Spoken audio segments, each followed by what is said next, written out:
Good morning, folks. This is Lauren Wagoner with Wagoner Farms in far western Kentucky, talking to you on a good snowy morning. Off in the distance, you can see the cattle that are grazing on the hay that I put out for them this morning.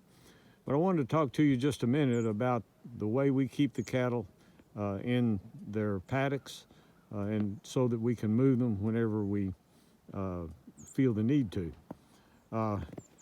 What you're seeing here is solar panels in the box. You will see there is a battery and the Cyclops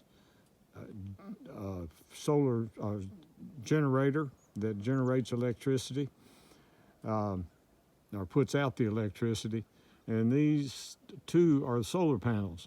First thing I wanted you to notice is that one of the solar panels is uncovered, the other one is snow covered. So as long as that snow is on there, it's non-functional.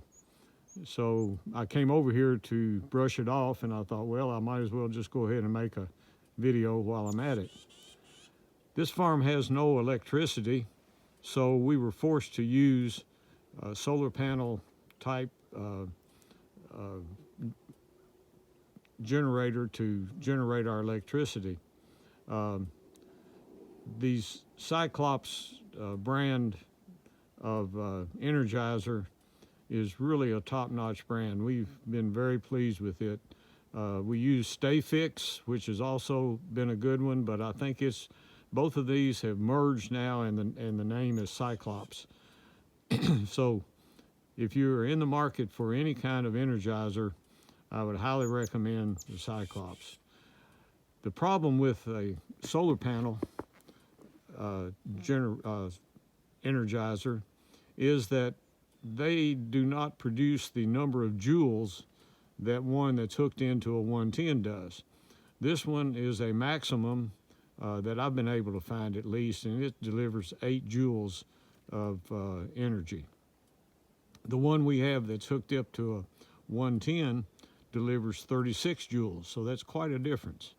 So that necessitates you having to move these solar-powered Energizers on a periodic basis to get them to within an area that will deliver enough current to keep your cattle in tow. So my son devised this device. This was an old barbed wire unroller that I had made to back in the days when I was using barbed wire, which is no more. I'm making do with barbed wire where I put it up already, but I'll never put another strand of barbed wire up. Anyhow, he took that and modified it to make a dolly that we can pull this solar-powered unit wherever we need to. So it works quite well. The lines that we use are poly braid that are electric, transmit electricity wherever you put the stakes. And I'll get a close-up here so you can see. We have taken the wire from the box. That's the power wire going out, and we had it kind of long because of where we'd had it previously, but we took it here, and all we did is just loop it around the poly braid, and you can see that clearly right there. So that then transmits the electricity from that wire onto the poly braid. Now the poly braid is a 9 wires that are woven into a plastic type cord. I think there's 6 steel and 3 copper wires in that, and it's very effective in delivering the electricity that you need. These posts are step-in posts. These are some of the cheaper ones that we started with. We're transitioning gradually to better posts that we have found that are more reliable. I'll talk more about that in a future video. But that's essentially how we run the Energizer in a solar powered unit.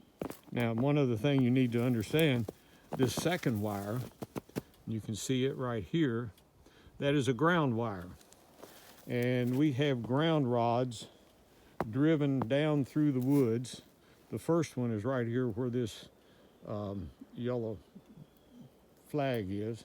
And then if you look down in the woods, you'll see some yellow step-in posts. I think there's 3 of them down through there.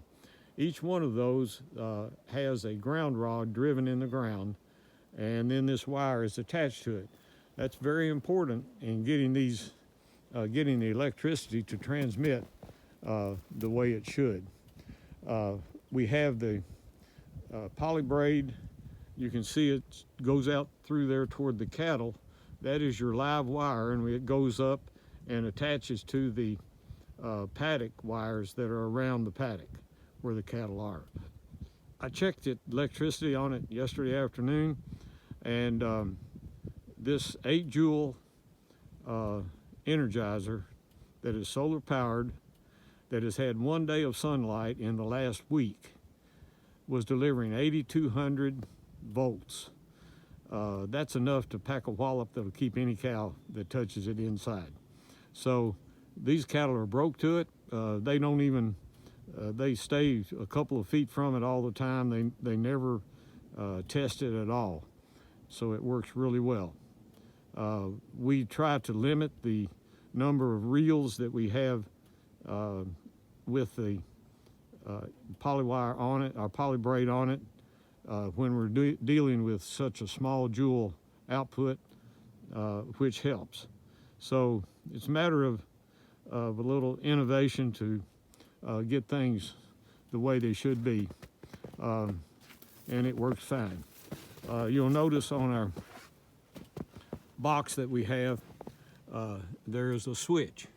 And so all I have to do to turn the electricity off is just reach up here and flick the switch down. Now it's off, now it's on.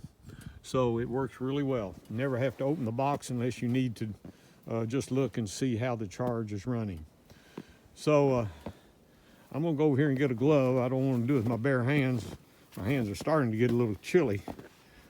And wipe this off so that we'll have good power for the rest of the day coming from this unit also. The reason that we have 2 of them is so that we get a maximum effect of the sun during the day.